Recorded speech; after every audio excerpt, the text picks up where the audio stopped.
Man, what is happening, my YouTube family? It is your boy B New. I'm back from vacation. I know I've been gone for a few days, so I missed everybody, but I am now back. So glad to be back. Had a great trip out to the West Coast once again.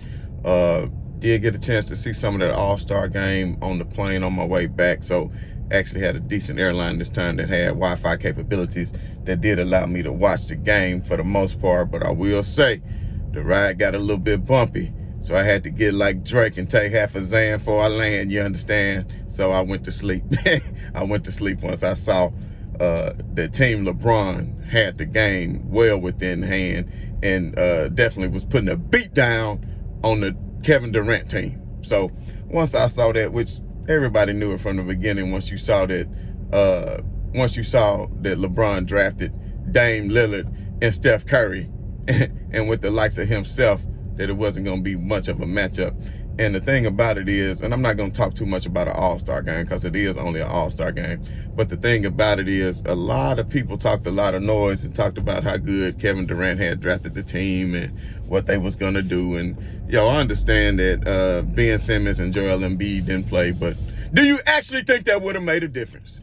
It would not have made a difference. Trust what I'm telling you. It wouldn't have made a difference. And even if it did, guys, it's just an all-star game. But at the end of the day, GM LeBron is 4-0. So Brandon Marshall, what you were saying about LeBron shouldn't try to be a GM or shouldn't try to be. No, talk to Michael Jordan about that. Because he finally drafted good this year and got Melo. So we'll give him props on that. But what has he done since he's been in charge of the Bobcats, but have a lot of yes men around him who was afraid to tell him, no, don't do this, no, don't do that, or he'll cut you off like he cut off his dear friend Charles Barkley for disagreeing with him or saying something about him in public, because that's just the type of person Michael Jordan is. He has always been surrounded by yes men. But that's not what this video is about. This video is about a lot of different things, but I did want to touch on that All-Star game, and what I really want to touch on was all these smooth brain people. Man, oh my God. It's actually smooth brain people out here posting memes on Twitter and Facebook and everywhere else just saying that LeBron James only had 4 points in the All-Star game and this is your GOAT. Man, I'm going to pull a Soldier Boy on this one. All-Star! I got to pull a Soldier Boy on that one. Who else? Who else did it like Soldier Boy? I can do like AI did when he said practice. We talking about practice? All-Star. We talking about an All-Star? We talking about an All-Star game. All-Star game? No, we talking about an All-Star game. So basically, an All-Star game, and somebody was dumb and even said that his double-digit point streak is now ended. It's an exhibition All-Star game. If it counted, don't you think LeBron at least would have got his 10 before he got his rest? Come on, smooth brainers. Smooth brainers. Let me ask y'all this. To my smooth brain people, let me ask y'all this. How many minutes did LeBron play? How many minutes did he play? He played 12 minutes. So basically a quarter spread out over 2 quarters. The man was clearly more interested in saving his energy and his body to have these 10 and 11 days off so he can come back strong, because he know the Lakers are still going to be dependent on him heavily. So mark my words, even with AD out, with LeBron and Dennis, as long as Mark is healthy, and I know y'all don't like Mark, but I'm saying as long as you got a starting center that's capable of guarding another team's starting center and is not undersized like we saw in the last game and the previous 2 games without Marc Gasol, what happened. So anyway, we won't talk too much about that. But like I said, LeBron only played 12 minutes. So what? He scored 4 points. But what I did want to point out is he had a great time playing with Steph Curry. Did you see Steph Curry, the way he looked when LeBron did the powder toss? Did you see the pass that LeBron threw Steph Curry from the corner all the way, like a bounce pass all the way to half court? And Steph Curry hit that half court shot in rhythm. And y'all want to tell me how great Kevin Durant is because he went and got 2 rings with the Warriors. So let me ask y'all something. For the smooth brain people, for the haters, the traitors, the imitators, the busters, the dodgers, and the flodgers, I just want to ask y'all something. Do y'all actually think if LeBron James was on that same Golden State team, then what do you think the outcome would have been? He would have been giving it to Steph Curry, money. Klay Thompson, money. Draymond, money. Draymond would have been cleaning up the rebound. I mean, come on now. He would have three more rings easily. But see, LeBron didn't go join the Warriors. He didn't go to a team that defeated him when he was up on them 3-1. LeBron James comes back from 3-1. He don't give up 3-1 leads like the snake. We ain't gonna call him the snake. I said we was gonna call him Kevin, but anyway, speaking of the snake, we ain't talking about KD. We talking about the other snake. Snake Griffin. Snake Griffin has went and joined the Brooklyn Nets. So let's get on to that. So Snake Griffin, and pardon me for calling him Snake Griffin, but as y'all all know, I love me some Memphis Grizzlies, and the Memphis Grizzlies had quite a few battles with the Los Angeles Clippers. We actually used to lead them boys bloody. You know what I mean? We used to leave Blake Griffin nose bloody because he was soft. He could never match up against Z-Bo. Z-Bo used to slap him around like he taking his lunch money at the playground. You understand what I'm saying? So when you ask me how do I feel about Blake Griffin joining the Brooklyn Nets, I will tell you this: it was a hell of a move and a hell of a signing. You know, Blake Griffin is not what he used to be, but that was because he was in Detroit, which is abysmal. And when you're not surrounded by a bunch of great players, then it's going to make your talent go down. But I tell you what, I did see the first game when the Lakers played Detroit this year. He didn't play in the second game. But I tell you this, I want to say Blake Griffin was about 5 out of 10 on threes that game. So Blake Griffin has developed a three-point shot, and that could be very dangerous as they spread out the floor, because that's going to give Kevin Durant the room to operate. And Blake Griffin also knows DeAndre Jordan, so they play well together. And it gives Brooklyn a little bit of the size that they need, that they needed in the front court that they were lacking before, and a little bit more depth. But the thing about it is, Blake Griffin is not somebody who's going to sit up here and dominate the boards or anything like that. He can still get up there a little bit and fly high and stuff like that. But the most dangerous thing about Blake Griffin to me is his ability to now shoot. Because before he was just all athletic and he was all dunking. But trust when I tell you, Blake Griffin, in addition to the Brooklyn Nets, made them a more dangerous team. But with that being said, I am not afraid. I am not afraid. I am not afraid. And neither is LeBron James. Because while LeBron was sitting out here being the GM of the team for the All-Star game, you think him and Pelinka ain't got it going on what they trying to do? They're not worried about Blake Griffin, because Blake Griffin wouldn't have really solved any of the Lakers' weaknesses on what they have right now. Because the Lakers' weaknesses right now is that they have a lack of depth at the center position. And that's Marc Gasol's position. Because when Marc goes to the bench and you only have Montrezl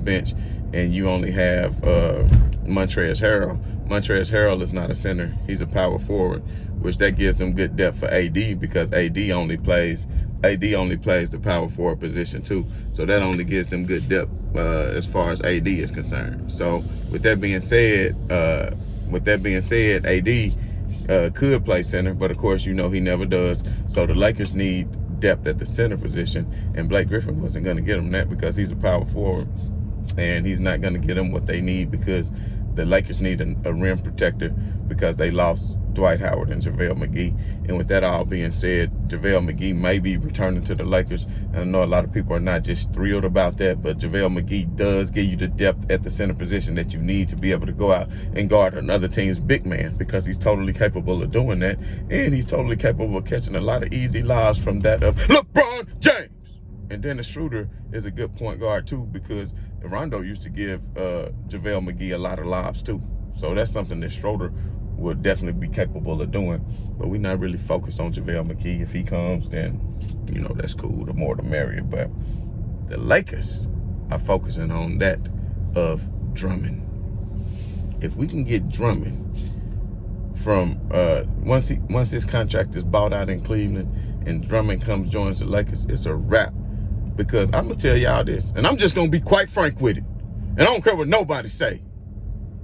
Even if AD doesn't come back, let's say he comes back and he re-injures or re-aggravates something, he misses the entire playoffs, LeBron, Drummond, and Schroeder and the rest of the role players are good enough to take down the likes of those weak, soft-hearted Brooklyn Nets.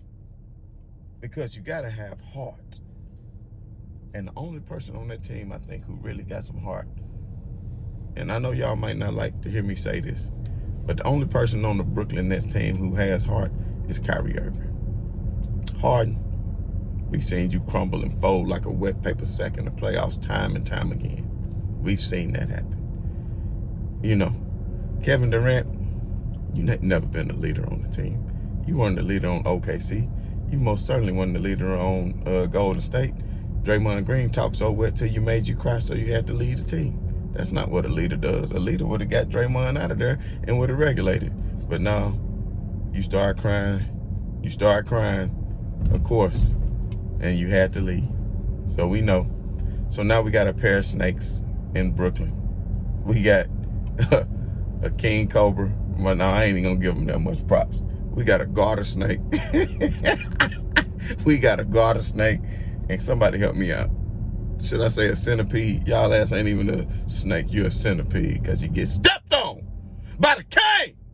Now crown him when I tell you, LeBron James is coming for y'all. He just had 2 weeks of rest. He played 12 minutes in the All-Star game. He amped up for the second half of the season. And for all you naysayers who think that it ain't going to happen, you better grind him to reign supreme. LeBron James for the 2-peat and maybe even the 3-peat. And y'all better watch out because the way LeBron and Steph looked like they was having fun playing together. You know Steph Curry has not signed his extension, y'all.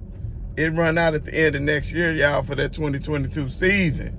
And he like him some West Coast. And as much as he wanted to be a Golden State for lifer, you just never know. He might want to team up with the likes of a LeBron James.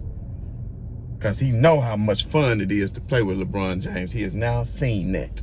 And he loves to have fun on the court. And he loves to win rings. And LeBron wouldn't mind giving it to Steph Curry for him to hit them threes all night long. And LeBron James had signed a 1-year extension. I don't know if everybody knows it, but LeBron contract is good through 22-23. So Steph Curry's runs out at 22. So you would not see LeBron joining Golden State. You would more so see Curry joining the Lakers if that were to ever happen. And this is all just hypotheticals, everybody.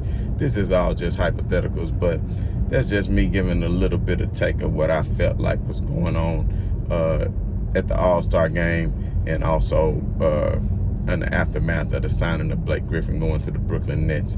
But at the end of the day, if you're a Los Angeles Lakers fan, should there be a cause for concern? Maybe just a little bit, because Blake Griffin, a lot of people think he's washed.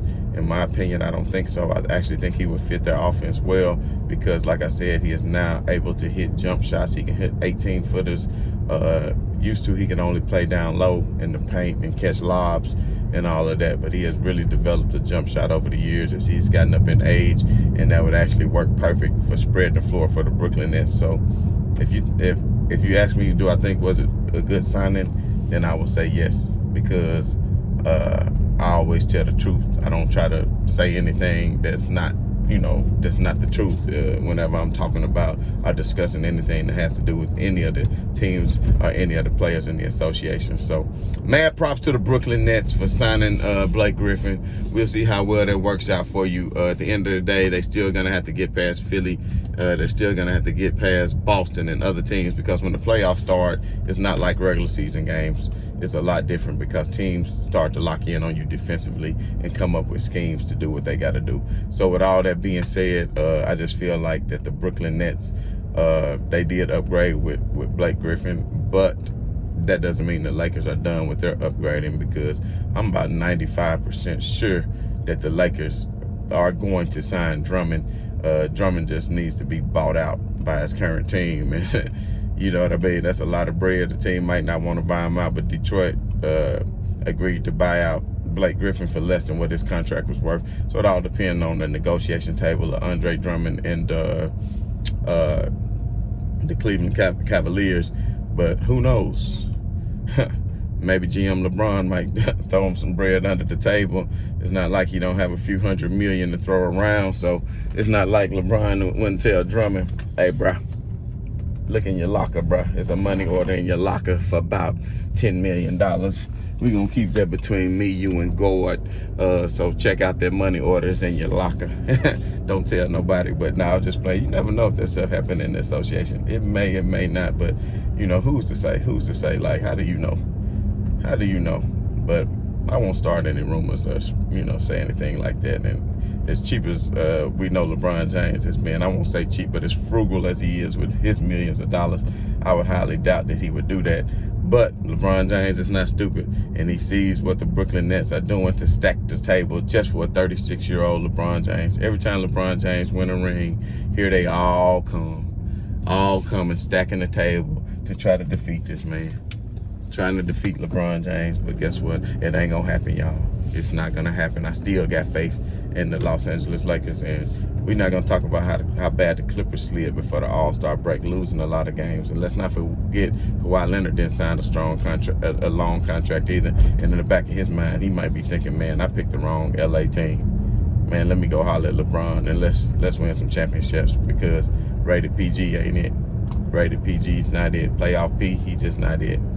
We're going to call him Backboard Paul. But anyway, this has been your boy. I'm back from my hiatus. I'm glad to be back. I'm amped and ready for the second half of the season. So let's go. Put your comments below on what kind of video you want, what you want me to discuss. I'm more than happy to touch on any topic. We can talk about it all now. I don't even care. Y'all just let me know. And this is once again your boy B New. I'm saying right on to the real. I'm saying much love to the haters, and I'm out.